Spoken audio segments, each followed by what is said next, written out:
I've noticed a trend among my financial coaching clients. One thing they all seem to have in common is they don't start with the right question. I haven't always started with the right question either, and sometimes I still don't, but it's important to get the foundation of starting with the right question. So what is the right question? Let's talk about that.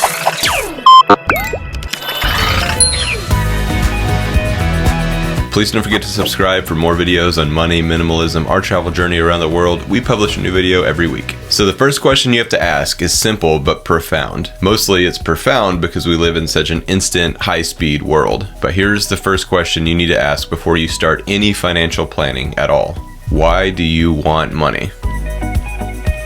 Whether we're talking about retirement planning or savings or just daily spending, that's the first question you have to start with. Why do you want money? And the answer isn't as easy as it might seem. Initially, you're gonna have thoughts like, of course I want money. Everyone wants money. We all need money. We need money to do anything. Or you may think, I need money for retirement. I have to have money whenever I can't work anymore.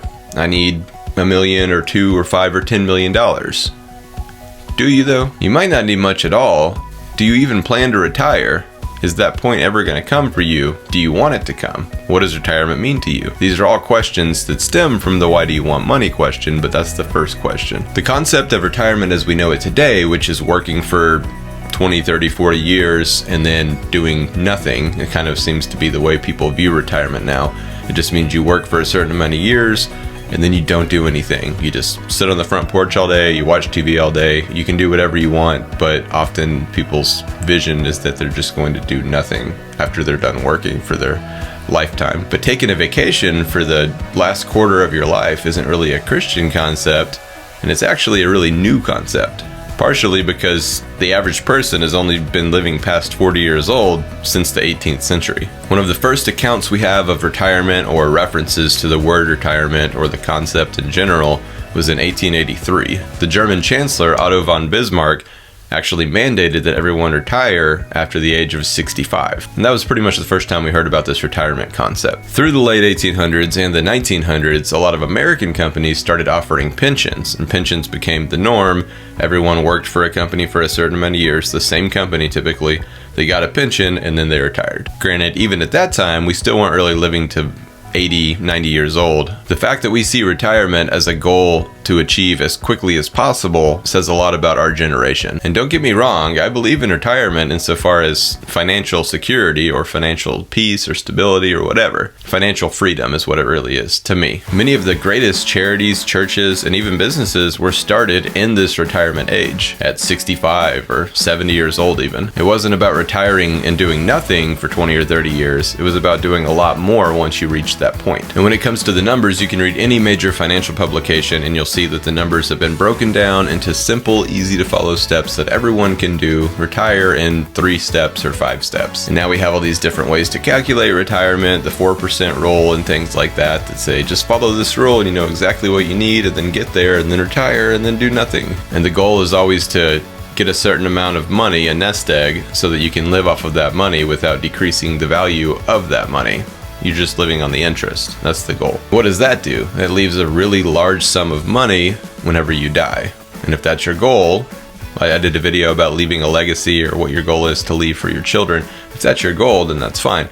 But that's not a lot of people's goal, but they're still gonna have that money. And they worked so hard in their life to get this amount of money that they actually don't really need, or at least not as much of. So what if you didn't do this typical retirement thing? What if you focused on living more than you focused on money? Money's a great tool, and it can be an important part of life because we need it, but it's not as important as we seem to think it is. And this isn't gonna be about me telling you to follow your passion, because while I do believe in passion, and I think that it's very real, and everyone has a passion that they should, in some sense, try to follow, I also think that oftentimes your passion is not what you're good at, and we should follow opportunity more than we follow passion. So what's my purpose with this video and talking about why we need to ask this question of why do you want money? Because I think if we're honest, money is often our #1 goal in life. We wouldn't say that, we wouldn't explain it that way, we don't feel like it is, but it is. And that might be the problem, and if you start with the why do you want money question, it can actually change that, and it changes your financial planning. So I'm going to use myself as an example here. We're going to talk about war planning and life decisions. Your story can be whatever you want it to be. I'm just going to use my story as an example. And I'm not saying I'm doing everything right. I know I'm not. I constantly learn that I'm not doing something right. But I do promote the idea of going against the norm and getting out of the box and just generally being intentional with your life. So I had to make a decision a couple years ago whether I was going to stay in the military or get out. There's the common advice out there, and if you talk to almost anyone in the military who's been in for a minute, they're going to tell you, you need to stay in, you need to retire, think about the benefits, think about the insurance, think about all this stuff that the military gives you. And while all that's true, I have side income that has replaced my military income, so I don't need the military for income's sake. So then I came to a crossroads and I had to decide, am I going to re-enlist? Am I going to stay in for longer? Am I going to go ahead and get out now? So we had plans on things that we were going to do if we got out. Well, what did the military do? They did what they usually do and gave me a huge incentive to stay in. They said, hey, do you want to go to Japan?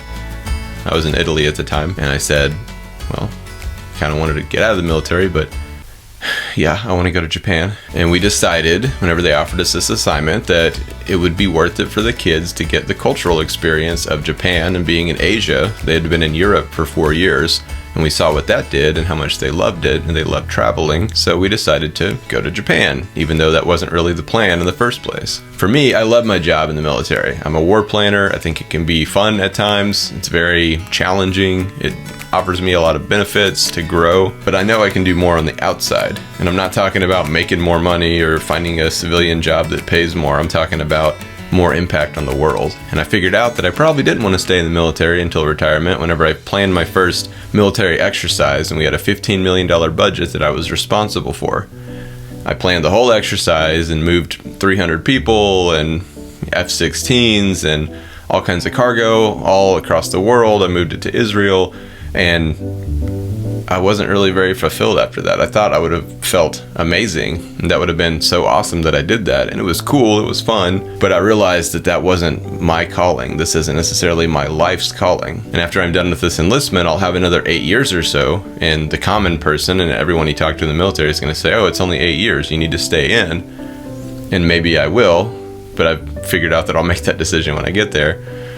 Or maybe I won't, and I'm okay getting out after 12 or 13 years in the military. I understand the common decision is it's only 8 more years, but it is also 8 more years, which is a long time when it comes to the age of my kids, the age of their grandparents. What it comes down to is that everyone is going to give you advice. They're going to give you investment advice, how to invest, what to invest in, what kind of job to have. And it's usually going to come from a place of security and safety. But when it comes to financial planning, you need to step back and consider things other than money and consider why you want money in the first place. Finally, let's talk about financial security versus financial freedom. Our family is completely debt-free and we have low expenses. In fact, our family of 7 could live off of $1,500 a month in total if we had to. I've calculated it. That doesn't mean we plan to, because we wouldn't be able to give and invest in the way that we are right now if we were living off that money, but we could do it. And I'm not so concerned with the security side of planning. We have an emergency fund for that. We have life insurance for that. We have God for that. My entire life shouldn't revolve around financial security. I'm concerned mostly with raising my family, building quality relationships with my kids so that they go on to do great things for the kingdom of God. And that's where we are right now. Whenever I'm done with this assignment, I could stay in the military and get the financial security and get the retirement. Or I could choose to do something that gives me 50% more time with my family. I think I'll choose the latter. So what will you choose? Where is your life going? It's going wherever you steer it, so where are you steering it? Why are you saving money? Why are you investing? What's your ultimate goal? How will you know when you've reached it? Why do you want money? I hope I've got you thinking about some big questions now. That was my goal here. Why do you want money is the start of the big questions. My only goal here was to make you think and hopefully to help you realize that money shouldn't be the root of all of your decisions in life. I know that probably sounds weird coming from a financial coach, but if you've been watching my videos or reading my articles for any length of time, you know that I'm not normal. I'll let you decide whether you think that's a good thing or a bad thing. Please don't forget to subscribe for more videos, money, minimalism, travel, all this stuff, being intentional, family, Christian living. Check out my book, Intentional Children. I'll put a link to that below. That is all for today. I will see you next week.